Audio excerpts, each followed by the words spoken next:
Well, Jimmy is the type individual that is very passionate and committed to helping others, not here just at Willingway, but all areas of his life. He is very disciplined in what he wants done. He has leadership skills where he actually mentors. He talks and he listens very well. And as far as his commitment, Jimmy is very responsible, very respectful, very trustworthy. Well, Willingway is a very special place to me, and it just blows me away how nothing is fake. They're true to their roots of just wanting to help other people. But once you're here, everyone is so caring, and you would never know that Jimmy is chairman of the board. You just wouldn't know it because he acts acts like a regular person. He's great. His parents have left a legacy that a lot of this is built on. And they started helping alcoholics and addicts in their home here in Statesboro. And what happened after that is his reputation spread of being someone that would help people that were suffering from alcoholism and addiction. And they started detoxing people in their home. And finally, they outgrew their home. That is one reason we have a chandelier in our nurses' station on Unit 1. Here, our philosophy here is we treat the entire family. Addiction is a family disease, and lots of times families are suffering and don't know really why they are suffering. They don't realize they've changed as the loved one has changed. So Jimmy immediately connects with the family members, and he takes the time to sit down and talk with them. He's not one of these people that looks at his watch, or he genuinely cares for families, and he cares for the suffering that goes on. And I think that's what draws it.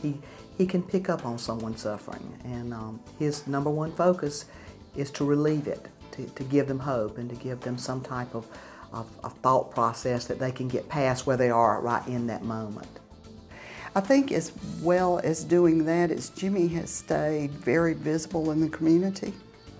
He works with the Boys and Girls Club and has done that. And he also is involved with the School of Public Health at Georgia Southern University in an endeavor called CAR, which is the Center for Addiction Recovery that we're very, very proud of. Even if you have someone who is struggling with addiction, who truly wants to stay in recovery and wants to do what's right, if you don't have a venue for them to go to that supports that, then you're setting them up for failure. And so that person who has already failed in so many areas of their life, who feels like a failure and who carries that guilt and shame, is given a second chance. So that's the place where they can thrive. He also works with Music Cares, and that's on a national level, which is an endeavor. He volunteers there. He and his wife go. One particular event or activity that took place with him giving the kidney to the Harold Owens out in California. Didn't know about the process, didn't know about what happened, but I have a great deal of respect for him for not only what he did, just providing life for him, but it's also his passion about, again, helping people. It was a selfless act for someone that he had come to love, and he matched. So it was hard on us here because the operation wasn't here. It was done on the West Coast. That epitomizes his selfless acts, that he's not going to do it for the applause, purely to help another human being. He's an individual who, what you see is what you get. He's real, he's genuine. In the business world, it's rare to see somebody like him. If it comes down to making an ethical, moral decision versus a good business decision, he will do it ethically and morally every time. It's with a deep sense of gratitude that I accept this award. I'd like to thank the Georgia Hospital Association for selecting me for this honor. I've been privileged for the past 32 years to work at Willingway Hospital. Willingway is a place where people who suffer from the disease of addiction can find hope, and patients and families can begin to recover from the devastating disease of addiction.